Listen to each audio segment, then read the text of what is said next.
Real Nerds is a proud partner of the Denver Podcast Network.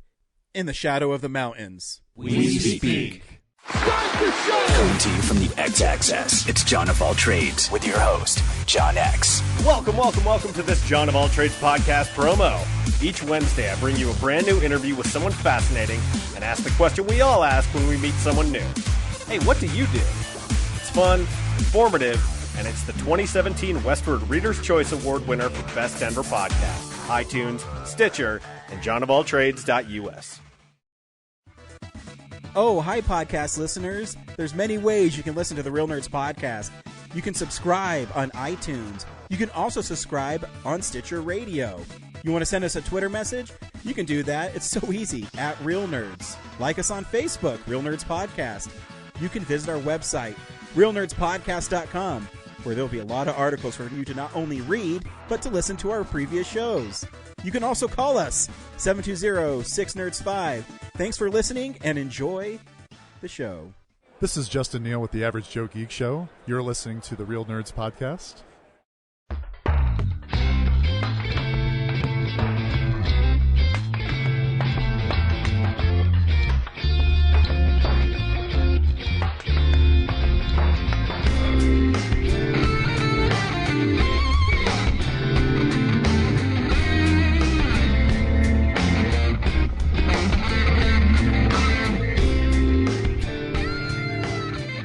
Welcome to Real Nerds Podcast, unofficially the official podcast of Denver Pop Culture Con. I am Ryan. With me is Zach and Sick Brad. Yep. Brad, I'm really concerned that you haven't been able to get over your cold/flu/pneumonia. Yeah, I have a really bad immune system.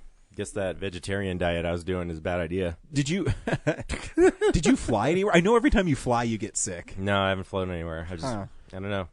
That Got sucks. something. I'm sure it was from my sister's husband's family reunion thing, and then I was around your filthy kid, and then when you were around my kid, when Brandon was on the show. Yeah, because he's a walking petri dish of doom. And then I go to movies and I breathe all the recycled movie air. all the stale popcorn air. Just go. Yep. Every week on Real Nerds Podcast, we see a new movie and we podcast our experience of the world. This week we saw Aquaman. Yeah, my man. Every time I say that, it just sounds stupid. Like Aquaman. That's a stupid name. But is the movie good? We'll let you know. We'll tell you if you should see the movie, play the trailer, and spoil the movie. We also talk about movies we've been watching, movies that are coming out on Blu-ray/4K, and movie news. I have a really funny story. So, 3-4 months ago, it was announced that Evil Dead Unrated, the remake, was coming out on Blu-ray. Yep, from Sony. Yep, so I pre-ordered it. And it's supposed to come out in October, and I got this email, and they said, nope, can't fulfill this order. We'll let you know when it's available. Yeah, on Amazon, right? On Amazon. I'm like, you know what? Fuck you. And I got all pissed off, and I deleted the email. And so I'm driving around today thinking I'm all cool being a cop, and I get a text message. I look, it shipped. Wait. You thought you were being a cop? Yeah. It shipped today. Wow. 4 months later, I am getting that movie that I didn't think I was ever going to get. Do you think Jeff Bezos actually listens to our show? He has he's to. Just trolling you now? And the funny thing is they applied some coupon to it. Mm-hmm. So it was only like $14. So I don't know what coupon I got. I don't know. It was the Please Keep Prime coupon. Maybe. You get it 4 months later, but you get $5 off. I also didn't notice either because so I move my stuff around, and so I have an Amazon credit card, and some things I pre-order show up on that one because I don't use it as my default payment. I use it as like I want my cash back payment. Yeah. So I didn't even notice it. So yeah, so that's coming this week after 4 months of pre-order and 2.5 months of it being released that I forgot about. It's a Christmas miracle. Yeah. It is. Sometimes, things work out. And you also get a note inside the Blu-ray that says, Ryan, thank you for getting me my wings. Love, Clarence. No, but I'm so mad. I got my favorite Christmas gift is I got an Amazon gift card. And so I was like, sweet. So I go through and like the Shout Factory stuff or Scream Factory stuff that I really don't want to buy, but I don't mind spending other people's money on that they got for me. So I ordered Tales from the Crypt and Vault of Horror. It's like a double feature, like anthology from the 70s, which they're okay, but I'm like, I use it. So I got it. Fucking dog chewed it up. Luckily, didn't get the disc, but now the case is all fucked up. And I just look at it with Anger. What kind of case is it? Blu-ray.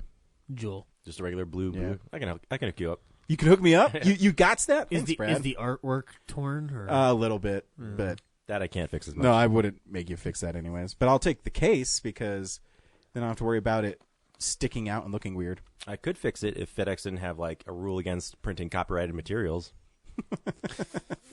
Fuck FedEx. They also have a rule against mailing drugs and hazardous materials. Wait, you seem Holding to it say back. that like it's a bad thing. Was it Mitch Hedberg said, does the FedEx guy know that he's also my drug dealer? I haven't thought about Mitch Hedberg in a while. I do like that guy, or liked that guy. He's not alive anymore, Yep. sadly. Drugs You are know, bad. yeah, Drugs are- well, He died from drugs. died of drugs. I guess that's drugs are bad, kids. a lesson. Don't trust the FedEx guy's drugs. We also get emails from Corinne. We have a Catching Up with the Classics with Corinne. Part 10. Wow, can't believe it's 10 parts already. Goes by fast, boys. If you don't stop to take a look at it might just pass you by. The segment's growing up so fast. Thanks, Ryan Bueller. Yep. Hey nerds, Corinne here for part 10 of Catching the Classics, where I review famous and popular movies I've never seen before.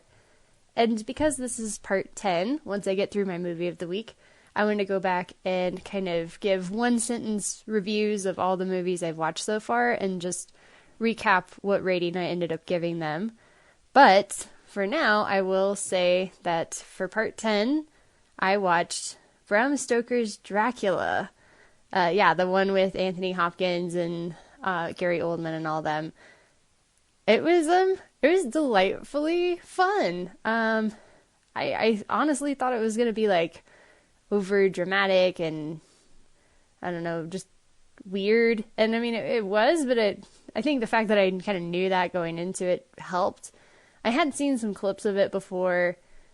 Like I knew about like the whole Dracula and Mina thing, like how Mina is like the reincarnation of his lover from back in the day. I knew about that. And as far as I understand, like that's the only major change from the book that the movie did. Otherwise, it's pretty much the book. It has all the major characters in it. It has a lot of the same kind of development and plot points. It's just that they have this kind of, romance sort of thing between Dracula and Mina. And I didn't mind that because it kind of made sense in terms of like why Dracula might go after Lucy, because she was Mina's friend, and so that was kind of a way of, I don't know, Dracula keeping close to her or something. So I didn't mind it. It also kind of fleshed out his character a little bit for me, and not just made him like a monster, but he's also like a monster with this tragic past and a little bit more complex.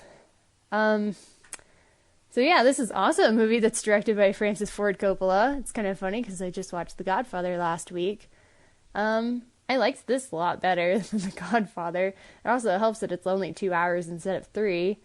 And, I mean, it's, I know the story of Dracula, and I like that a lot better than this kind of mobster gangster stuff. But, overall, yeah, it was good. They have a lot of, like, really artsy transitions, and I didn't mind them. They were just kind of, like, there and kind of fun. I think it's one of those movies that you kind of have to go into it knowing what it is. Like, you just have to appreciate it for the kind of this weird mix of, like, artsy and fun and a little overblown and a little kind of melodramatic sometimes. But it's just, I don't know. I had fun with it. There wasn't anything about it that I hated other than the very last scene, which is, spoilers, I guess, Dracula's death. And they try to do this whole shoehorn of, like, the power of love will redeem you or something. It was weird. But other than that, I had fun with it. I thought the performances were pretty good. I liked Anthony Hopkins in the movie. I thought Gary Oldman did a great job, considering that he had to act like a weirdo and have an accent the whole time. Keanu Reeves, who also had to act like a weirdo and have an accent the whole time, although in a different way, he didn't pull it off so well. Poor Keanu Reeves. I don't mind him, but he definitely cannot do a British accent. So, yeah. But everybody else did pretty good, and yeah, it's a weird movie, but it's fun, and I think you just kind of have to know that going into it to kind of appreciate it. So, I would give Bram Stoker's Dracula 4 out of 5 stars. So, let me give you the quick rundown of all the movies I've watched so far for Catching the Classics.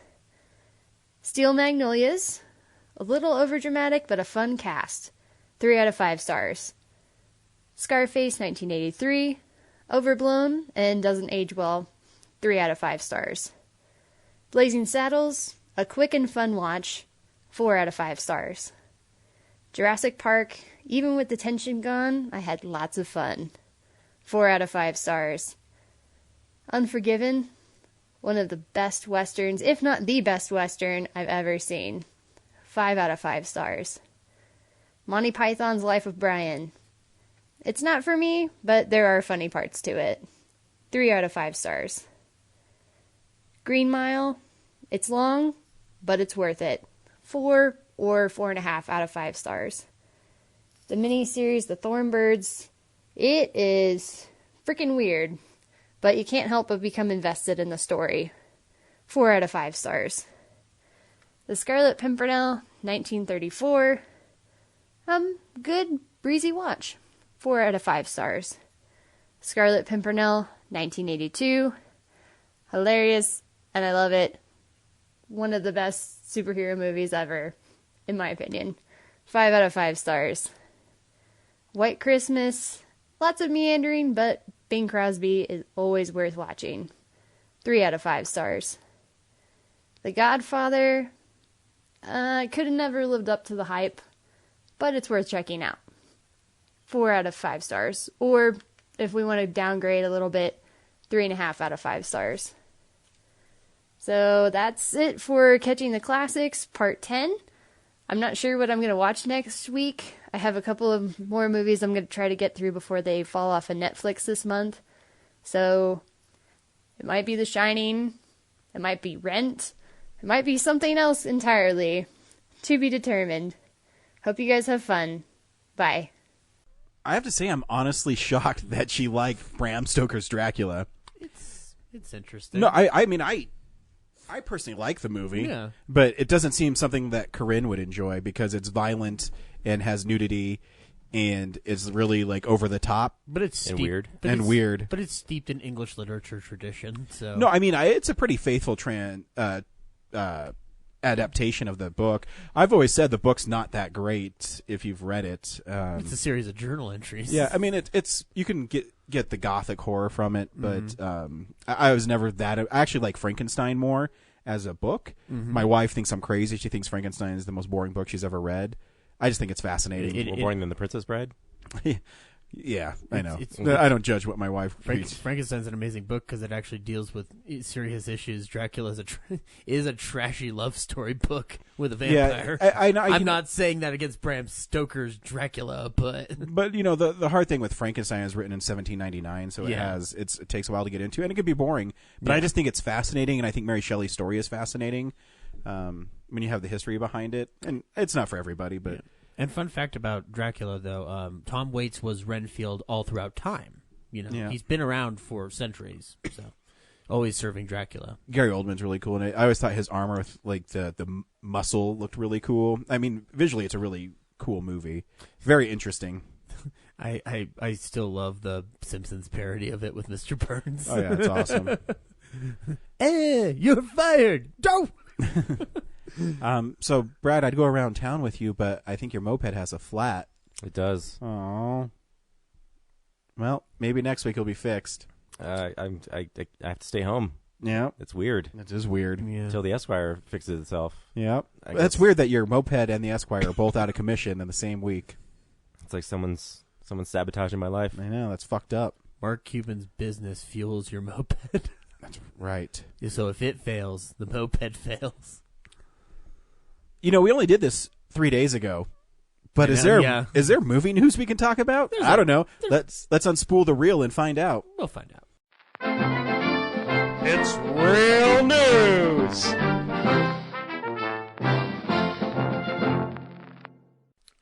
There really is not that much. Just some small little articles. So there was a poll done for the most anticipated films of the coming year for USA Today by Fandango, and Avengers Endgame is the most anticipated. Star Wars is down on the list, actually, because Captain Marvel is like the second. So interesting to see how. I'm not that surprised, even though I think The Last Jedi is an amazing film. It's so divisive for some reason. I think it's also Star Wars fatigue a little bit. We'll see when it comes around. Yeah. When they start actually hyping it, because they're gonna announce the title soon, and then people are gonna get boners. Because I think what's interesting. Well, and I mean Star Wars fatigue. I should have not spoken because that's maybe too soon. But the press on Episode 9 has been relatively quiet compared to the past 3 films they put out. I think it's on purpose. I mean, because I remember The Last Jedi wasn't that big either this early. Yeah. I mean, it's a whole year before it comes out. But the other ones on the list: Captain Marvel number 2, Star Wars number 3, Spider-Man: Far From Home number 4. I'm sure that ranking doesn't match with Ryan's. I'm actually concerned about Spider-Man fatigue. Because when I think about it, I mean, Spider-Man's going to be in movies for 4 straight years, and plus he had 2 movies this year. I don't think so. I mean, Spider-Man's the greatest superhero ever, but that's a lot of Spider-Mans. Whoa, that's a lot of Spider-Mans. It is. And Toy Story 4, Glass is number 6, which is really nice. I actually appreciate that a lot. Yeah, it's tracking for a huge opening weekend. Yeah, so. Yeah, I know. The Lion King, Aladdin, Dumbo, and Joker. Whatever that's going to be. I think Joker's interesting enough where I really want to see it. I think it's still trolling James. That's the whole purpose of it existing. The Dumbo, I'm still on the fence for, because I love Dumbo, the original, and you're adding. Do not like Tim Burton. Yeah, and I don't like Tim Burton that much. So you're going to add another hour to a film that's only 65 minutes long, which is based on an even shorter book. And you can already, the trailer gives away a little bit. Colin Farrell loses an arm, I'm guessing, in World War I, because they have shots of him with an arm, without an arm in it. The Lion King, it looks cool. They said it's not a shot-for-shot remake. And then, I don't know about Aladdin. We'll see. I'm not a big Will Smith fan. I like him sometimes, and then when he's winking at the camera, I'm not as big a fan of his. I would be less worried about Will Smith and just the overall film. I think he would be my least worrisome part of that film. That trailer doesn't inspire me to. I know it's a teaser. But the trailer's nothing. It's it's just. But I like Guy Ritchie, but I don't know. We'll see. I know Guy Ritchie's never really let me down. He hasn't. That's the thing. But I'm just I don't want this to be the one where I don't like it. Because I haven't seen that one Madonna movie, but that. I'm sure there'll be one really creative thievery sequence. I bet the one step ahead shot. It'll probably be pretty awesome. Yeah, where he's running from the guards and he's running through Agrabah. That might be pretty sweet. It'll probably be a single take thing. Yeah. If Gilbert Gottfried isn't the parrot again, I'll be angry. Well, he's not. So yeah, he's not. So prepare to get mad. Then this movie's dead to me. Because Disney's not going to touch that dude with a 30-foot pole after this movie is dead to me. That's pretty good. Yeah, I know. I've worked hard for years on that. Kevin Feige. What for? I don't know. Reasons? The Affleck commercials.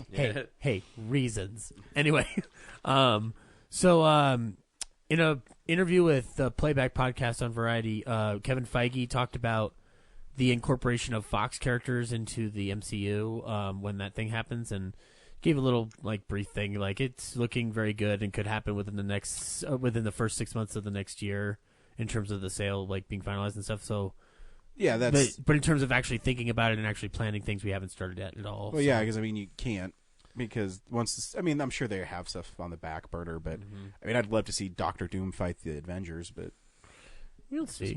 We got a trailer for a Amazon series called the ABC Murders, which is a Agatha Christie Hercule Poirot trailer. The reason why I found it interesting is John Malkovich is playing Hercule Poirot, which we saw him Murder on the Orient Express, and I like Kenneth Branagh in it a lot, but I'm really down with Malkovich playing Hercule Poirot, and the trailer looks fun, so I would check that out. It looks interesting. And then lastly, that Tom Hanks Mr. Rogers movie is now officially titled A Beautiful Day in the Neighborhood.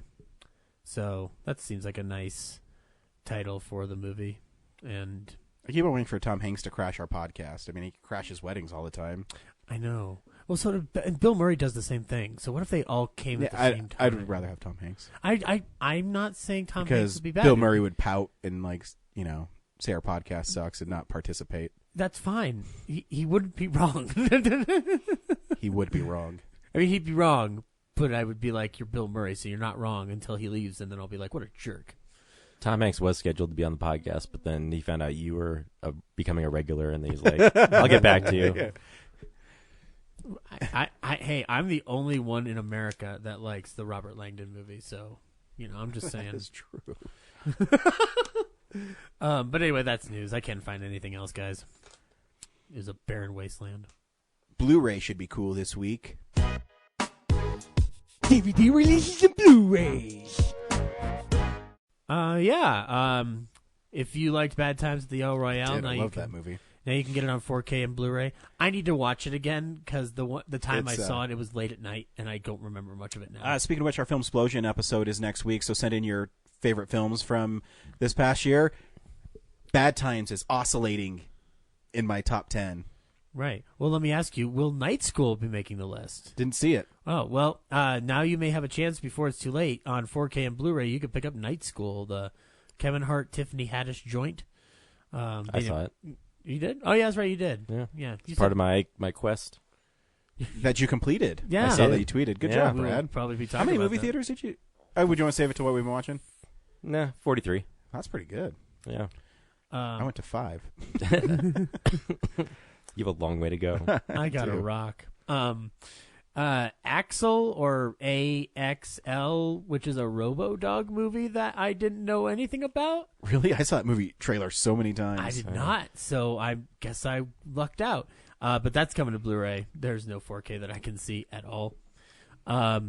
Also, Ken Burns' Civil War is coming to Blu-ray, I guess, for the first time. Because I've never seen it available for Blu-ray before. But in the early morning, all I could see was the shots hung over the Potomac. And all I could remember is that I missed my girl and my son, little Timmy. It's the best flute I can do while I have a fucked up throat. And I knew that when the morn approached, we'd be fighting. General Sherman walked. While the podcast would implode on its own bit, Ryan was steadfast and kept it going on through the night. I guess also the Vietnam War one that he did is also getting like another like reissue or something. So them Charlies over there ain't got nothing on me. That's what I said to sweet Lucinda. Sweet Lucinda, please think of me whilst before I got both my legs blown off. Wow. And they call me Sergeant Stubby, which you can also see an animated film of. This is a character that needs to be on a shirt. Oh my god. That seriously like scratched my throat. Wow. Golly. Ain't doing that one again. And I guess also they're doing The War, a Ken Burns film, which is the World War II one that he did, which is good. Let's go, boys. Let's fight those Nazis, and we're going to go over that hill. We're going to take care of Hitler. That's what we're going to do, you see? We're going to pop him in the mouth. Yeah. Get him, boys. Knock that mustache right off his face. We're the most stereotypical GIs from World War II. I want a spin-off podcast with those two characters. Where's my Hershey bar? Buy war bonds. Remember, everybody can help. Even you, little Timmy. Can't afford a bond? Buy some war stamps. So anyway, that's Blu-rays. I actually rewatched Bad Times with my parents a couple days ago, and the guy on the film reel isn't JFK, as I thought. It's there's another senator around that time that was implicated in something similar. So did you watch a making of it or something? No, the movie. Oh. Isn't the point of it though that they don't really discuss exactly who it is? It's more just I don't know. It's not a MacGuffin, but it's... Yeah, but like when we were talking about it, because they kind of left the movie feeling like they didn't weren't sure what to get out of it either. Yeah, I want to watch it again when it's not 10 at night and I'm When I told them like I thought the person on the film was JFK, and my mom's like, no, there was another senator around that time that had that thing. So like, because it's more of a senator. It's described as a senator in the movie than is it Ted Kennedy and Chappaquiddick? No, that's because he. I don't know if they've had. They couldn't bring up his name, but they were like, there was another guy around that time that, and it wasn't a Kennedy or nothing. Now I'll have to think. Now I have to watch it. Maybe there'll be a special feature that'll tell me. No, I think they might just leave it vague. I'm sure some year-end like top 10 blog that has it on that movie on their list probably has it already figured out. Yeah. Actually, this senator was none other than Senator Blank. I don't know. That was my impression of a blog. Senator Blank flew across the Atlantic Ocean to fight the Nazis. I'll tell you what, I'll take those Nazis on. I'll take them on real good, and I'll punch them in the faces, see? And they won't even know what's coming. Senator Blank was steadfast in his resolve to defeat the Nazi scum. That was my blend of, like, Cary Grant and something. Cary Grant meets the announcer for a newsreel. You know what I love about Cary Grant is his besides English his accent. trash and good looks. No, besides that. But, like, his English accent was, like, never defined. I think that's why he was so popular. He kind of had that New England kind of... Yeah, it sounds like he's literally coming out of like the same area as Katharine Hepburn a little bit. Katharine Hepburn. I'm going to take my cat down the street. Ryan, I love hanging out with you. What would Cary Grant say? Go on, get out of here. Get out of here, you're nothing but garbage. I love Cary Grant. Oh, God, yeah. The man, the myth, the legend. Hey, we watch movies, too, in a segment I call What We've Been Watching. So, this is the stuff we've been watching. Brad, what'd you watch? Oh, man, am I going to be able to get through this? I watched a couple things. I watched Batman Bad Blood. I like that one. Yeah, it's not bad. It's interesting. Like it's Batman doesn't.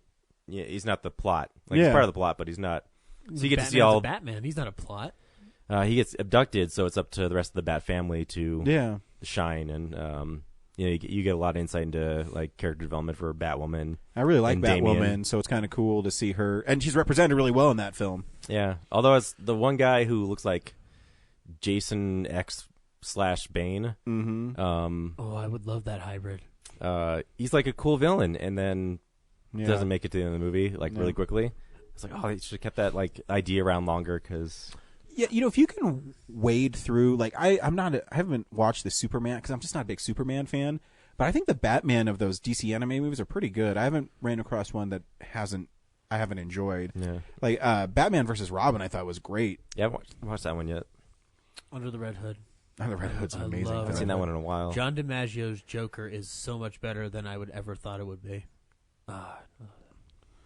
Then I also watched the Anthony Hopkins Ryan Gosling movie thriller Fracture. Oh, that's an old one. Which I hadn't seen before. From 2007, right? Yeah. That's been a while. Yeah. Not sure what the title really refers to, other than like he finds a fracture in the plane because that's his job. It refers to start the movie. It refers that's to a his Stephen foot. King adaptation, right? Is that I don't know. right? No, I'm thinking of another Anthony Hopkins one, Hearts in Atlantis.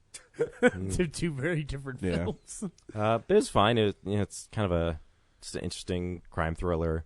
Anthony Hopkins' like plan is pretty like it's cool to see him be like play with Ryan Gosling, toy with him at all. I vaguely remember it. He shoots his wife because she's cheating on him with Billy Burke.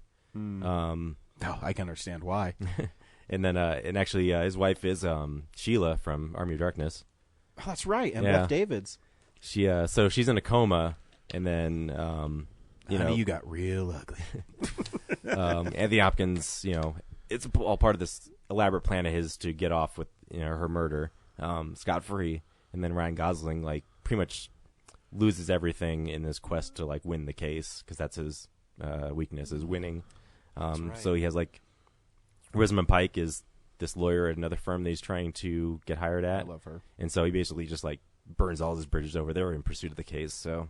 I remember that movie's actually pretty solid. Yeah. Like, the end's a little like, Ryan Gosling shows up at Anthony Hopkins' house and like gets the gun that they're looking for, and then they just kind of like it's like Yeah. the mustache twirling villain. Like, Yeah. I found out your plan, you see. And let me explain it to you like a Bond villain. So, But I remember like the performances are pretty solid. yeah, like Anthony Hopkins is having a lot of fun with it because he has to play, initially he plays dumb, and then he plays smart, and then he plays like, murderer. And then he plays jazz piano, dances with Emma Stone. Anthony Hopkins? No, Ryan Gosling. Just doesn't listen. Yeah. I also watched. Also, I've been sick. I've been watching so Prime has a bunch of old game shows, so I watched like Supermarket Sweep. And did you know there's a Double Dare before Double Dare with Alex Trebek? What? Yeah, Oh, no. Like same premise where they had to like I get in think big so. teeth. Like he's like super nervous on the show. Like even the second episode, he like when he hosts, he comes back. He says like, "Well, now that all my like hosting jitters are out of the way, like let's get this show going." And people are like stuck in separate pods, and then when they both get the same clue, but when the one person answers it, they close the other person's pod, and then they can't hear the answer and stuff.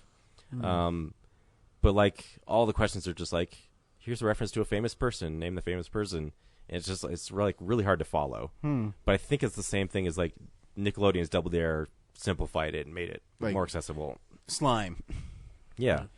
I used to love the old game show. I forget what it's called, but it was like Scrabble, but you got like the big word blocks, and they put them in the slot, and it'd pop up. What was Oh it yeah, called? that's Scrabble. Is it just Scrabble? Yeah, with Chuck Woolery. Yeah. Yeah. Can't remember if it was just. Is it just Scrabble? Yeah.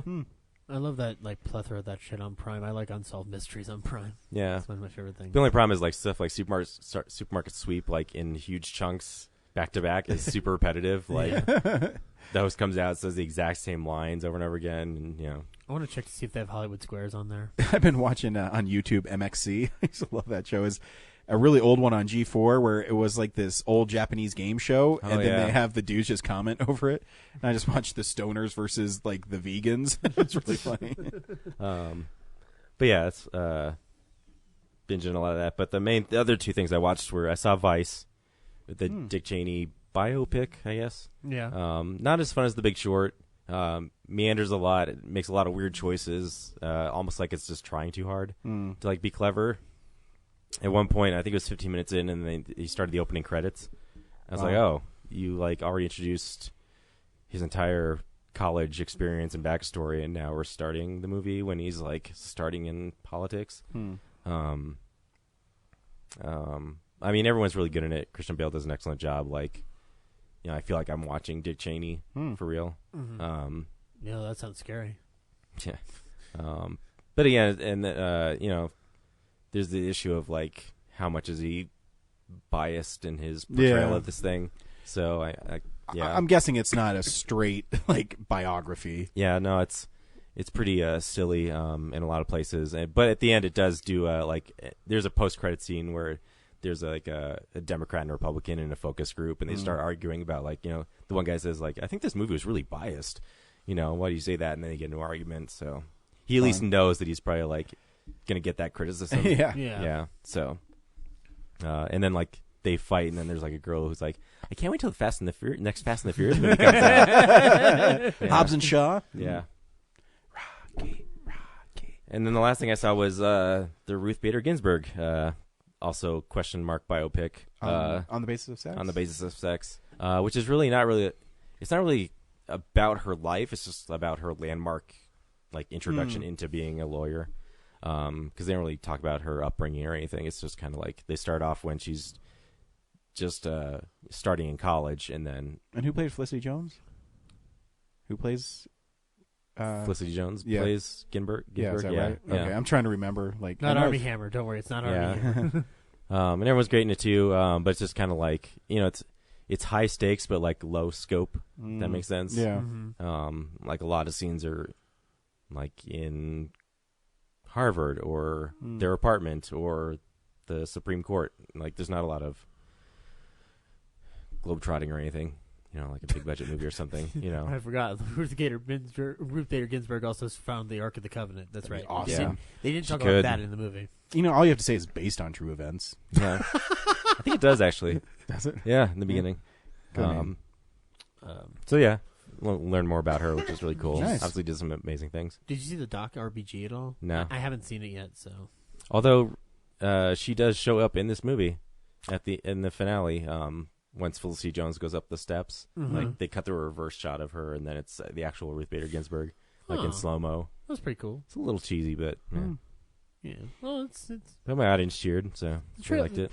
The trailer that they kept showing throughout suggested that this was like I like the movie Marshall a lot, the Thurgood Marshall one. So it seems like on the same kind of level with that. It's basically just trying this one case, Yeah, it's where she finds that it's the one case that exposes all the discriminatory stuff in like the U.S. law. So through this one, they're able to fan out and attack all the other ones. So yeah.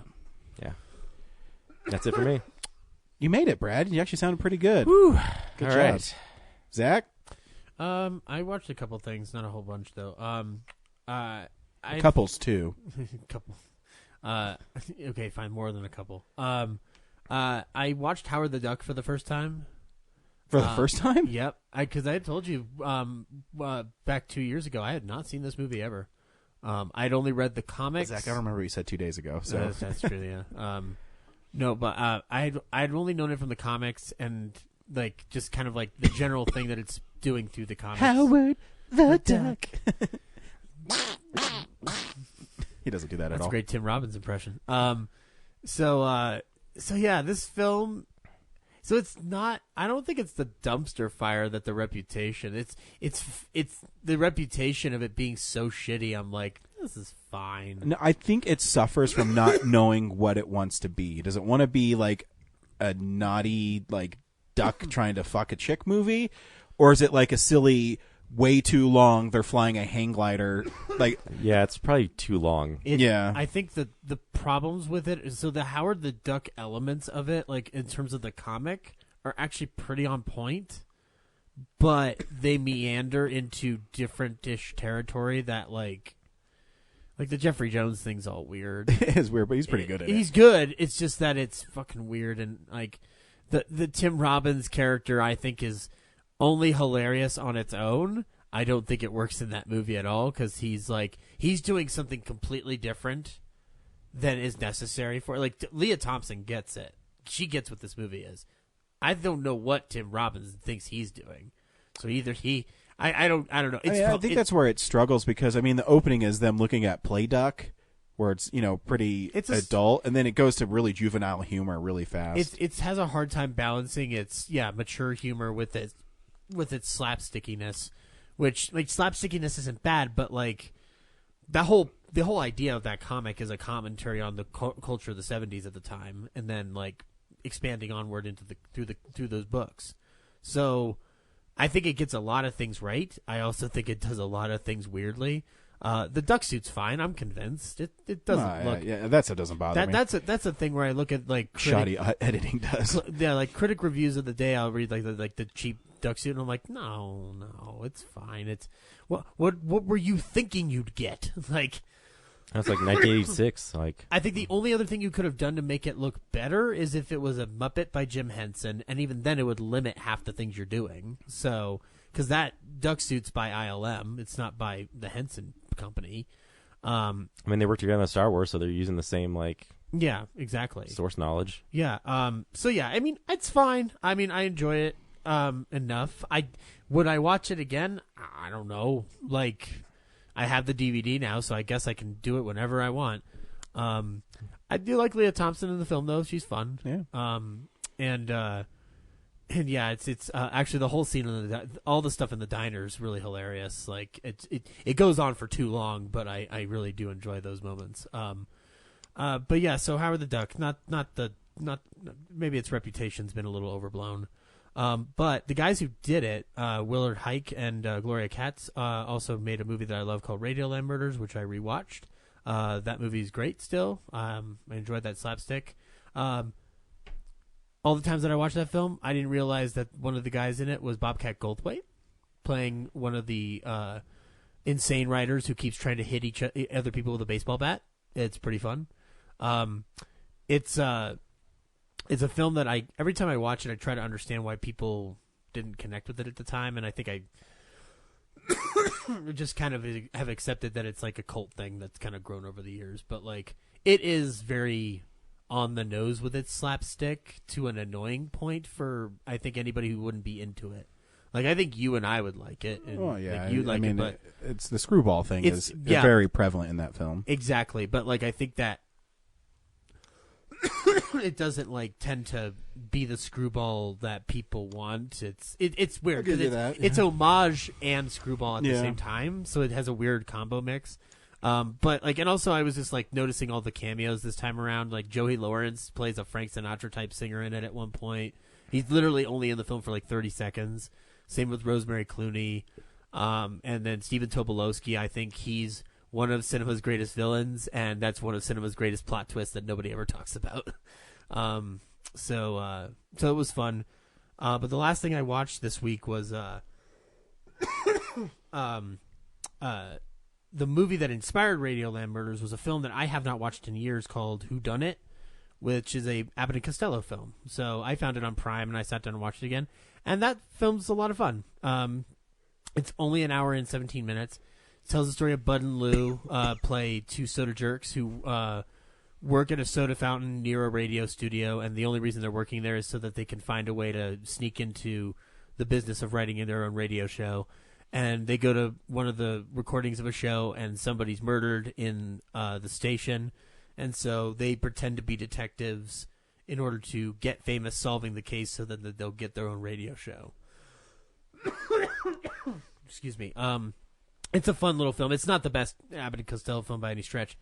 But, and we've talked about this before, much how like Abbott and Costello Meet Frankenstein acts like a good horror movie with the visual language and stuff. This one acts like a really good early noir, like seedy murder movie. Like the visual aesthetic and the cinematography of this little comedy is actually really interesting. The lighting is like it's pretty cool. Like it uses German expressionism a lot to its advantage in terms of like how do you make this radio studio seem terrifying while silly at the same time. But it also does some of my favorite things that an Abbott and Costello movie can do. Like there's one moment where Abbott gets scared and he runs through a glass door, and you cut to the next shot, and it's just a cutout of Lou Costello, perfectly formed, but then they repeat it twice over as if though he went through 3 different doors. That's awesome.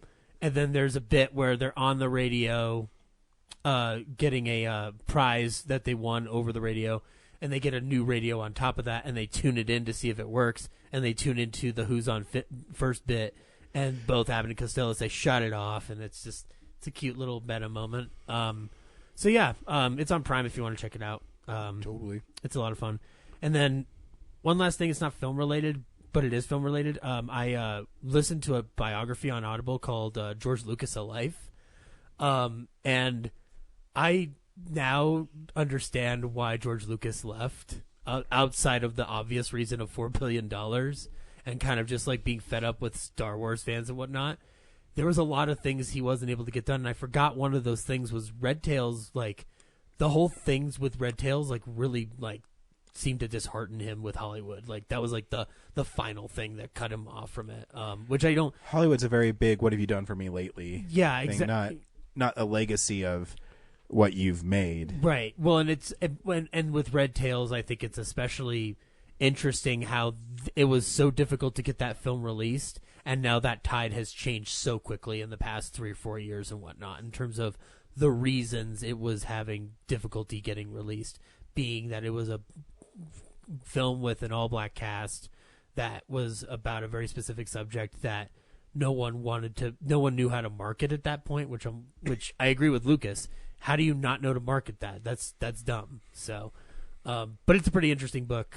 They talked a lot about the whole reason he started working on the prequels finally was because the digital technology had finally caught up, and the way they figured out that it caught up was in Radioland Murders when they used the CGI technology to build half that set that's in that movie.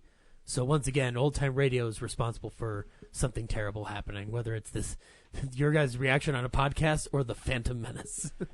yeah. Phantom Menace has its place. But I'll say though, watching Radioland Murders, I had a hard time telling like what would have been CGI and would have been. So it clearly still works. Yeah. Yeah. Anyway, that's all I watched this week. Yeah, I only watched 2 things, so that'd be a couple. I was out of Walmart that I've never been to before. I had to get a new broom. To get a new broom. So I was there, and then I saw they had the VHS. Taylor like, broke off in his ass. True. Where's the lube? They had the VHS Blu-rays there that I've been looking for, and I got one called Silent Rage, which is a Chuck Norris film. And in this film, Chuck Norris goes against a guy who's been genetically enhanced for superhuman strength. And so the beginning of the movie is like this slasher film where this guy's going crazy because he's on all these steroids. And then he takes an axe and hacks up people. And then Chuck Norris is there to, kick his ass. Mm-hmm. And then the cops shoot him, but he doesn't die. He heals. How can Chuck Norris kill a guy that heals really quickly? Well, Silent Rage will answer these questions for you. So, like, when you say horror film, you talking like slashery, or are you talking? Yeah, the dude picks up thriller? an axe and starts hacking people up. Well, I know, but like, I'm thinking more in terms like, since it's a Chuck Norris movie, I'd imagine more like a action thriller. But well, they try to make it like that, but it's just a really cheap like knockoff of. It came out in '83, so it's in the height of Friday the 13th and things like that. So Okay. It has that vibe of, it's a slasher, not a slasher film. So it's got a dash of slasher. Yeah, in but it. then so Flounder from Animal House is his deputy. And Oh, that sounds amazing. Now I want to watch this yeah, movie. you should see it anyways because it's so ridiculous. Yeah. So for about 40 minutes in the middle, the super genetic monster dude is in a lab with Ron Silver as the doctor. And so in the meantime, they got to fill time with Chuck Norris. So there's this like biker gang that has a party at a diner where they're pouring beer on women's boobs and like sucking it off. And then Chuck Norris goes in and like kicks all their asses, about 30 of them. It's ridiculous, but pretty fun because it's so ridiculous. I have to borrow this movie now. Yeah, it's it's called Silent Rage. I won't spoil how it ends, but just remember, how is Chuck Norris going to stop somebody that heals? He's like the Wolverine before. Well, I guess Wolverine. I imagine came out an before that. But I imagine an eternal battle like Gandalf and the Balrog in Two Towers. and you couldn't make it now. My wife pointed this out. She was watching it with me. There's a part where Chuck Norris meets his ex-girlfriend, and she's driving in a car, and you just met this woman, and he leans over and starts. I'm going to do it on Zach. Starts like rubbing her arm, and he's saying, "Come on, you know you want to Help, And she's help, And she help. says, "There's no way I'm going to sleep with you." The next scene is literally her naked sleeping with him. I'm going, wow. Didn't Chuck Norris have a problem with saying like bad words in Oh, the yeah. Expendables movies? Yeah, he did. He eventually changed. 'Cause if you watch his old stuff, whether it's Missing in Action or other stuff, I mean, he has Delta no problem. I don't know if he cuss in them. I don't know if he cusses, but he does have lots of nudity and lots of violence. But yeah, you are correct. So it must have changed later on in his life. It's similar to the problem I've had with the Clint Eastwood films as of late. Like I'm just like, especially through the lens in the past 2 years, I'm like, oh, half these things would not be done. Yeah, at not all. like I mean, I don't read that much into it, but it's such a paper thin introduction of a woman, and her whole purpose there is for her to be naked. I mean, he eventually, wines and dines her, guys. I mean, after he says I'm sorry, and then there's another montage of them like having sex with rapes. It's early 80s. We're trying to put in as much violence and nudity as we can and still get an R rating. Is it as romantic as Samurai Cop? Yes. The most romantic action movie ever made. No. I was towards the end of the year, Rotten Tomatoes puts out editorials of these are the highest rated comedy, horror, action, whatever. Right. So I was going through in the horror section. There's a movie called Terrifier, which is a story about a killer clown, and this clown actually popped up at Telluride Horror Show in All Hallows Eve, which I did. I know, I've been seeing like the look of the clown. I'm like, I swear we've seen that before. Yeah, It's yeah. Telluride like years ago in some anthology movie. Yeah, so he was in an anthology, and I don't remember. I remember not being that impressed with it. This movie, however, if it had more money, it's pretty gruesome, and the dude who plays, his name's Art the Clown, is pretty scary. The film starts with this lady on a talk show talking about how she was disfigured, and then it cuts to Halloween night, and these two drunk girls are walking to their car, and Art the Clown's just sitting there like waving at them. And so throughout the whole film, he's chasing these women and murdering people. I mean, there's the effects are pretty awesome. If it had more money, it'd be pretty amazing. Because where it loses it, and it's not the director's fault, but you can tell he doesn't have money because his shots, he can't go full broke on the shots. But the guy who plays Art the Clown is amazing.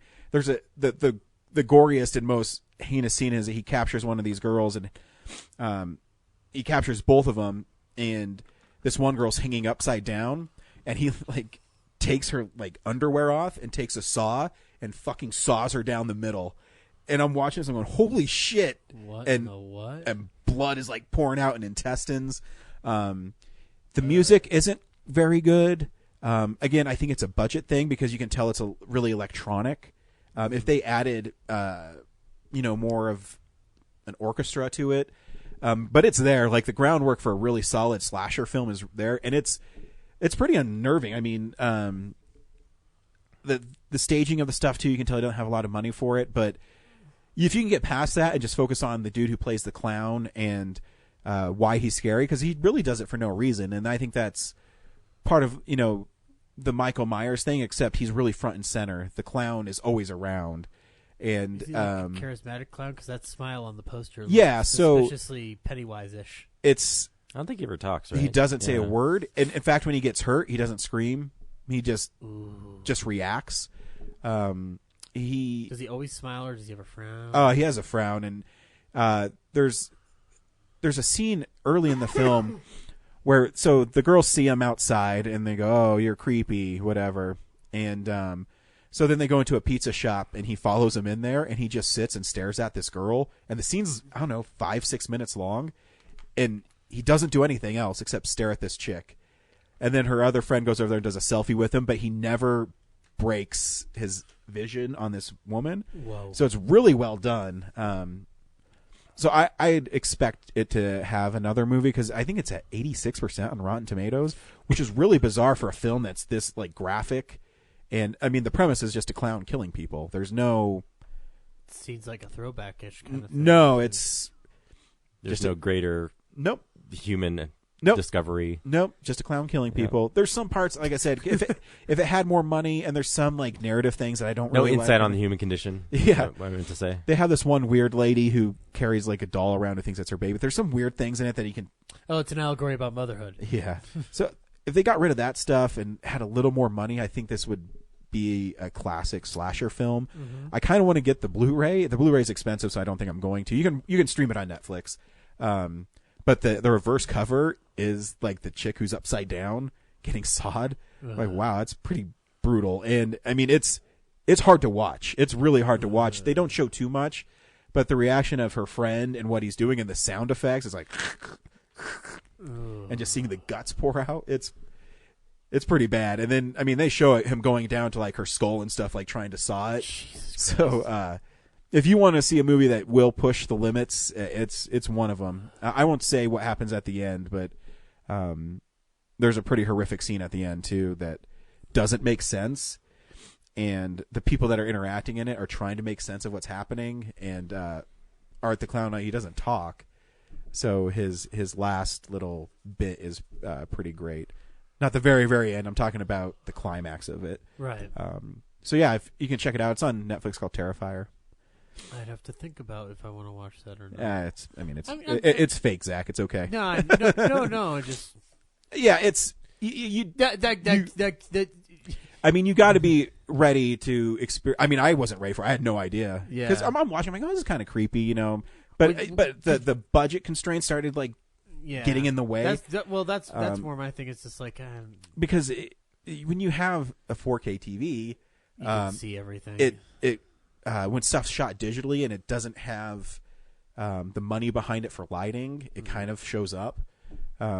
So it hurts a little bit, but then the character of Art the Clown really kind of brings you back into that world. Mm-hmm. I mean, it's super violent and it doesn't pull any punches. I mean, it's not that it would seem too scary, although that kill does not inspire. No, it's brutal. You know what? I mean, what makes me want to watch it though is that clown straight up looks like a cross between Lon Chaney and Conrad Whitehead, a butt baby. So I really want to see how terrifying it is. Yeah, I mean, and there's even parts where he uses a gun. Like, he doesn't care. Whoa. And I mean, there's one death it's pretty brutal.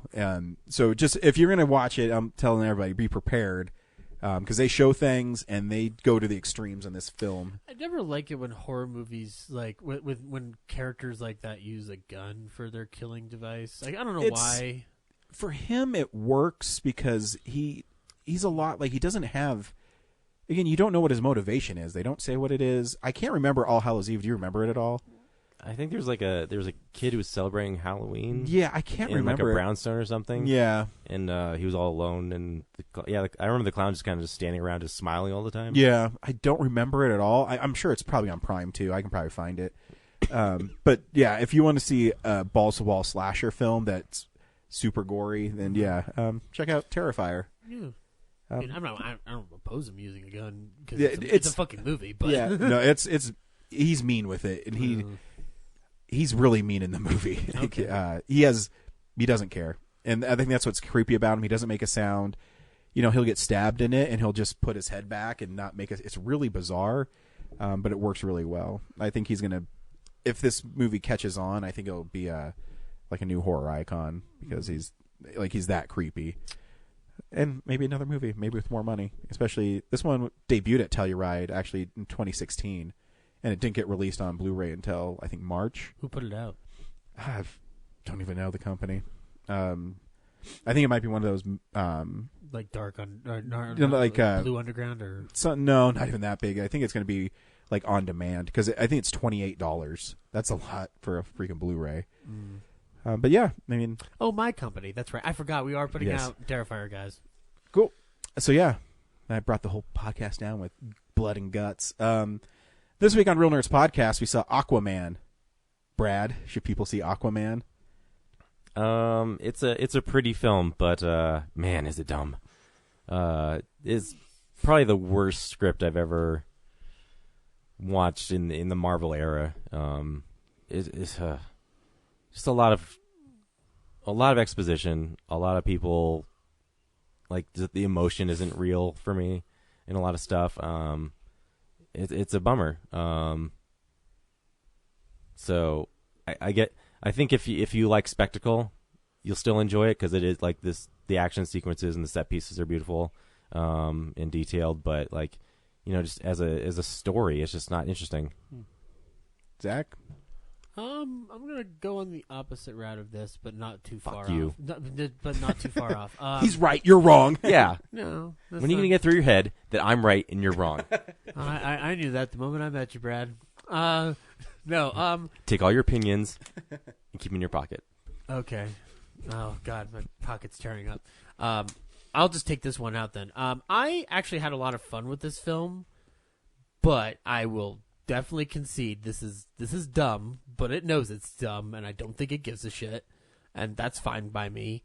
I guess I had no real expectation for an Aquaman movie, whether it was DCEU or not, so I had fun with it. I like whatever James Wan did to it, clearly worked and kept me entertained.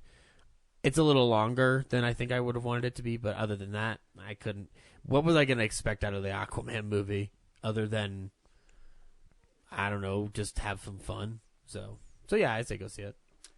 I'm in Brad's boat. That this movie exists is pretty amazing in its own right. Yeah.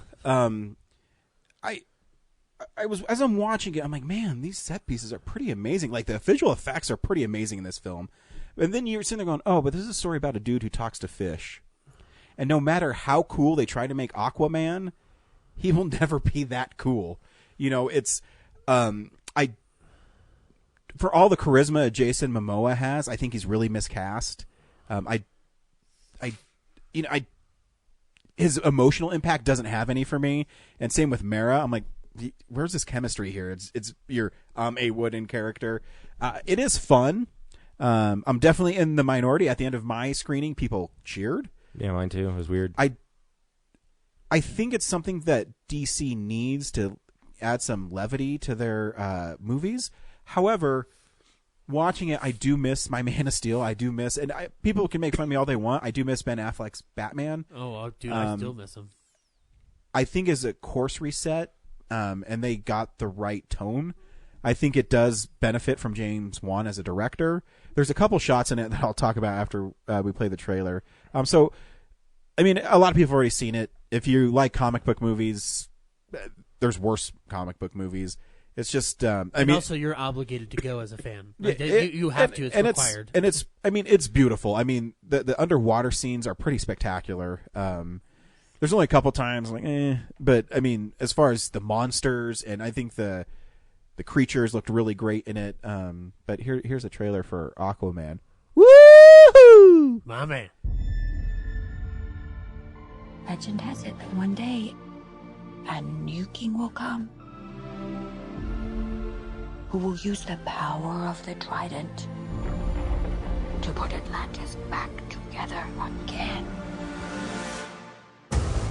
It's the exact spot that Volko gave me my first swimming lesson. I already know how to swim. Not even close. You have to forget all the teaching of the surface world. Go deeper to uncover your Atlantean instincts. He spent his entire life training. Training to be the best. My parents made me what I am.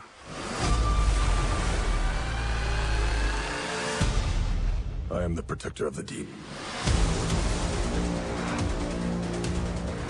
In this trident resides the power of Atlantis. In the wrong hands, it would bring destruction. But in the hands of the true heir, it would unite above and below. The time has come for Atlantis to rise again.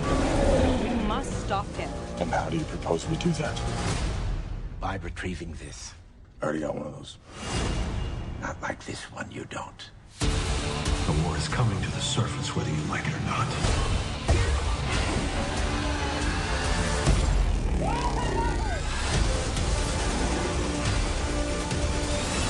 Your mother always knew you were special.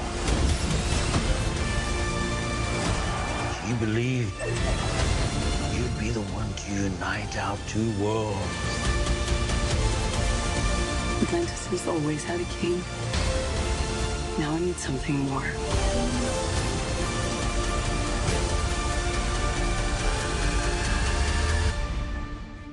But what could be greater than a king? A hero.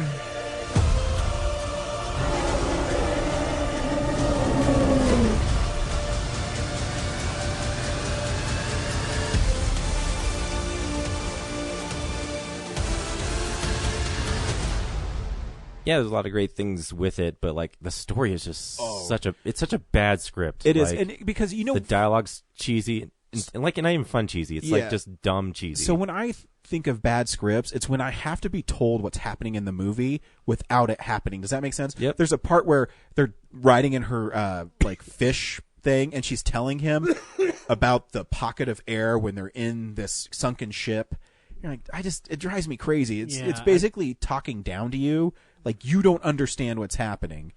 And none of this will mean anything to the rest of the story later.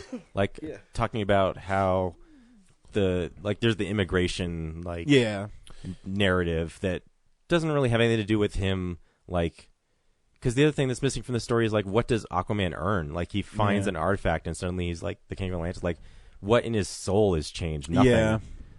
He beats his brother because he just gets the better of him because he can fight on land and not water. Like, I think Patrick Wilson's pretty great in it as Ocean Master. Oh God, I think he has a Ocean Master. Yeah, I mean that's the character's name from the comics. I figured it was from the comics, but still, it just sounds like something like two kids in a playground are playing. It sounds stupid, but I think he plays it really well. Yeah. I think he's pretty good in it. You're the king. Well, I'm going to be Ocean Master. But honestly, too, I think Black Manta was pretty cool. He's a cool character, but they waste him in the worst possible way. Here's where the inconsistencies too in the script really bother me. So at the beginning, Aquaman is saving this Russian submarine that's being pirated by Black Manta. What are they going to steal from, like a military submarine? Well, I mean, he used. I guess later there is a false flag attack. But yeah. So, anyways, in it, Black Manta and his dad are fighting, and they shoot Aquaman with a grenade launcher.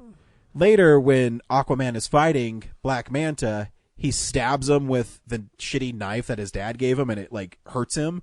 Which I'm guessing must be made of Atlantean steel, because that's the only thing that can penetrate him. Well, because he got that one from his dad from World War II. No, I think. Well, I don't see.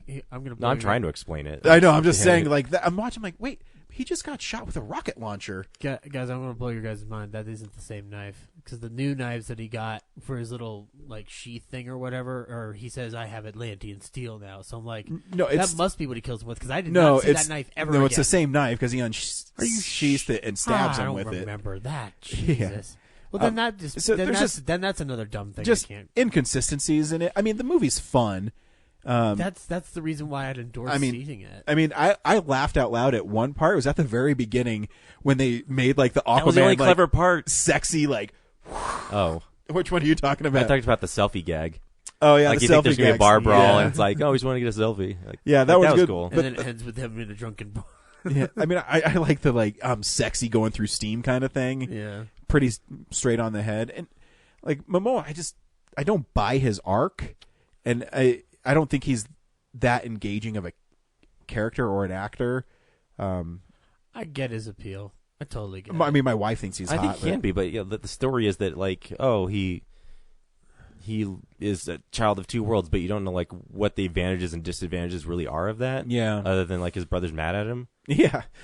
You know, they don't really flesh out Willem Dafoe's character. Like, they never really explain why. I feel like that might be stuff that was in the Justice League movie that they ported over. Was Willem Dafoe supposed to be in Justice League? He was. Yeah, oh, then maybe that is. And they were just like, well, we shot this and we need to justify its existence. So we paid. I feel paid weird. for it. So does Disney? Is Disney the only one who has a hold on the young people or the young face technology? Because Willem Dafoe looked weird to me when they made him younger in this one. I didn't notice it. I'm sorry. It looked a little strange. It looked like they stretched his face out like in a weird possible way. Actually, I never noticed. It's because his hair's pulled back the whole time. Maybe that's what's tricking me on it. But yeah, I don't know. Like, I mean,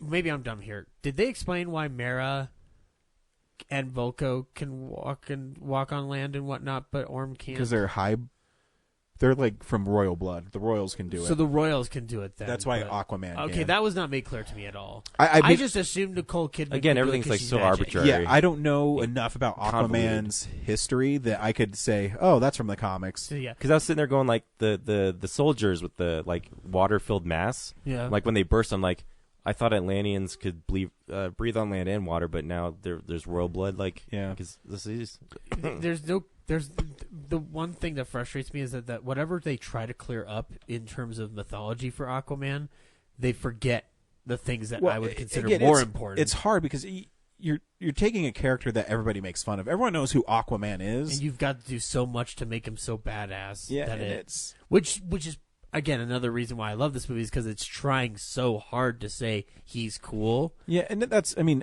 times he's like badass. He said that so many times in this. I'm going to kick your ass. And James Wan is very good with this movie at almost convincing me. I mean, the scene. Actually, I think the scene with Nicole Kidman at the beginning where she's fighting, I think is really cool. I mean, it's one long continuous take, Matrix style. I think it looked. I mean, the movie looked great. It was the best remake of Splash I've ever seen. It is tough. I don't think it's a bad movie. It's better than Venom. Oh yeah, but leaps and bounds. I will watch this again before I watch Venom. I think it's more fun. But what it's missing is I think Tom Hardy is better in a shittier movie. I don't know. I don't know. I don't know what sequence I would tell people like what I would encourage people to go see, because there's not like a cool action sequence or a cool fight scene. I'm like, oh, you got to see that, or there's no like, it's not funny enough to say like, well, the humor's really good. Like, there's some good jokes in it, because there's not. Yeah, it's movies like this. And like Venom, I don't know what connects with people, and I don't know if it's because I'm just cynical and we live in a cynical world. It's because you're old, Ryan. Maybe it's because you're old. You don't understand the young people. We live in a cynical world. Thank you, Brad. Someone got that. It's harmless. I want it to succeed, and it's just nowhere near like the Marvel level still. Like, and all the criticisms of like heroes, like the DC heroes killing their villains, right out of the gate, Aquaman's like, I'm gonna let your dad die because that's what the ocean does. No mercy. Yep. It's like you guys didn't learn anything. It is fascinating because in Iron Man 3, Iron Man literally blasts a hole through somebody on that airplane. I think it's because in DC they don't earn it, and I've been saying this for a long time. They don't earn what they're putting down. Mm-hmm. They don't earn it. Where even Iron Man, who has his flaws, he learns from it and he earns the respect, whether it's from Captain America or Spider-Man or whoever. They don't earn it in DC, and the problem with DC characters is they're always so powerful. That's why I think Batman's the most popular DC character, is because even though he's a billionaire, if you take that away, he's a dude who's pissed off that his parents got murdered and he's going to do something about it. He's an insane man in a Halloween costume. That's what die he at is. any second. Yeah, I don't know if he's insane. I wouldn't say he's insane. But yeah, Aquaman, like, his thing is like, his only conflict is that he let Black Manta's dad die. Yeah. But he uses what he learned to give his brother mercy. Yeah, so it's not even like giving back to Black Manta. And that moment when they're on like the ship where Mara's playing the flute, what the?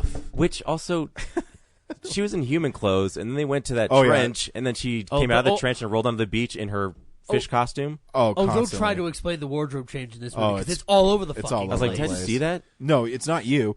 I mentioned that because there's a part even when they go to the undersea with where his mom is. Yeah. Aquaman's shirt, he's in a white one, and then all of a sudden he's in a black one. And then all of a sudden, at one point, he's in a greenish, gray one. I have no idea what's going on with the wardrobe changes. Is driving me crazy. My only guess is there's some deleted scene that when they get close to the water, they're able to change into their fish gills really fast, or I don't know. I don't have an answer. There are some James Wansian things here, though, that I enjoyed a lot. Like when they're getting near the trench. Oh, the trenches was awesome. I think it was a cool little horror short. I actually thought it was really cool. It looked awesome when they were diving down and like they had the flare and all the fucking monsters were following them. It's like the what's that film, The Descent? Or not Yeah. The Descent. Am I correct? Yeah. The Descent? Yeah, that's right. I thought it looked great. Yeah. I mean, those monsters are really cool designed. The trench monsters. And I will just say, Julie Andrews has never looked better, guys. Can we just acknowledge that she has never looked that great until now? Why do we need her for that role? Did it really matter? There was literally. It's a weird coincidence that she voiced a superhero movie the same week that the character that made her famous came out. But when I was thinking about Mary Poppins Returns, Angela Lansbury's great in it, but it almost seems like that part was made for Julie Andrews, and then she wouldn't do it or something. The balloon lady, maybe.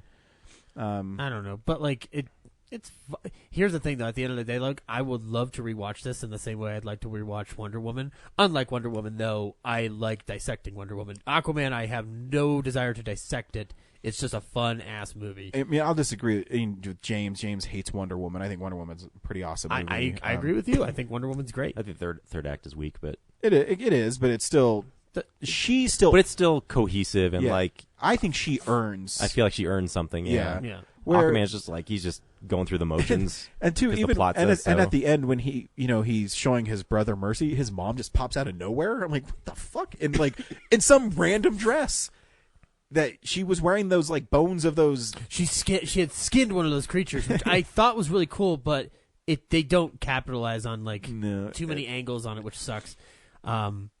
And then I was disappointed that Willem Dafoe did not ask anybody to avenge him in this movie. This really pissed me off. I mean, he did teach Aquaman to make a water shield. but he was clear on that. He wasn't going to teach him that until he learned his lesson or whatever. What was the line? He's like, "I'll teach you when you're ready." Avenge me, avenge me. Because and the whole intercutting Volko's backstory with Aquaman. Intercutting with the present, like so much we have to cram in here. Like I will tell you, like for how much fun I had though, I kept looking at my watch because I was like, they gotta be done, right? They should have started the movie at the tsunami because like Mara's introduced a scene before that, but like her introduction would have been way better if she just washed up during the tsunami and saved him. Yeah, and then like, oh, who are you? Like, oh, well, let me show you, and then go from there. Her introduction pissed me off because like one, when I saw Justice League, I didn't know who the fuck she was, and then two. When they did this one, then they just it was the exposition dump that pissed me off the most because one, you're mentioning Justice League. I'm like, if you guys really want to get away from your universe building thing and stick to your little guns about making fun movies, then I don't need a Justice League line. I really fucking don't. I get why you did it. Well, you can't ignore it because he's the same character. But, like, according to box office receipts, not as many people saw Justice League. So does it matter if you introduce Mara as that gal from Justice League? Because it's already been established. I think you have to. I don't know. And I don't think I'm not in the boat. I don't think they have to discount any of the movies they've made. They just got to figure out. I mean, obviously they're going this way because Shazam looks a lot like this, where it's a little more fun. I love the trailer for Shazam. Yeah. I just really hope the movie lives up to that trailer. His costume so also that underwater ship where they don't have the water's kept out and Hulk goes like it keeps the fish out. It's like, well, how the fucking fish get in there in the first place if the security keeps fish out? Like, it shouldn't even be in here. And they still found a way to have like 75 9/11s. I thought Dolph Lundgren was pretty good in it. Yeah. It was an interesting red hair dye job they put on him, but yeah. And there's that part where like King Orm like goes to those like fish people and he's like, join me or I'll kill your father. Yeah. And like he fucking kills her. And then his daughter's just like, okay, I guess I'll join you. You murdered my dad. I mean, they do look no afraid. hard feelings. They do look afraid. So it's mainly out of fear. But like, but they don't elaborate on it any further. And also, I wish they'd introduced those crab people a little bit more better because it just seems like kind of popped up out of nowhere. Crab people. But I do love Patrick Wilson in this film. So he's really fucking good. He can control sea creatures, but can't control the crab people. I don't know. But with all the explanations they have, I still don't understand the rules. They must be technically Atlanteans and not regular sea creatures. I don't fucking because they said there was that weird exposition dump where they said like and then I split understand up into that. different tribes and I'm shit. just being petty. No, I know, and that's fine. I mean, like for all that I'm dumping on it, I do want to watch it again. I think it's fun on an afternoon when I've got nothing to do and I don't have to worry about time length. Like I said, I liked it more than Venom. So. It's funny though when I was watching the credits, it reminded me of Amazing Spider-Man 2 so much, where they're saying this statues and stuff going through, and Amazing Spider-Man 2 had that same kind of poppy song at the end. Amazing Spider-Man 2 is better than Venom. That is true. Next week on Real Nerds Podcast, we'll be doing our Film Explosion 2018. Wow. We've made it, boys. One more year. 2018. You know what I'm looking forward to next year, too, is James will finally have an opportunity to redo his 2009 list. I'm interested to see what he's going to do. We'll be redoing our 1999 lists, I guess. Yeah. We already did that one. Yeah, it'll be interesting. Will Phantom Menace be number one again? Find out. Yeah. Actually, I don't remember if any of you guys had it on your list at all. I know it's on mine. I don't know if it's number one, though. No, mine's The Matrix. Nice. So stay tuned until next week. Until then, bye. Bye. That's Aquaman. I do.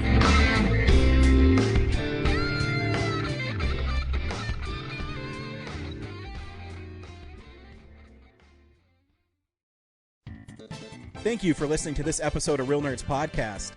Real Nerds Podcast is a production of Nebulous Visions Multimedia. Thank you to Sparks Mandrill and Plan 9 Studios for our kick-ass theme song. Also, if you're in the Denver area and you're looking for a cool place to see movies, we see them at the Alamo Draft House in Littleton and now also in Sloan's Lake. Thank you to Colorado Coins, Cards, and Comics for supplying us with all our comic needs, especially you, Andrew. You know who you are.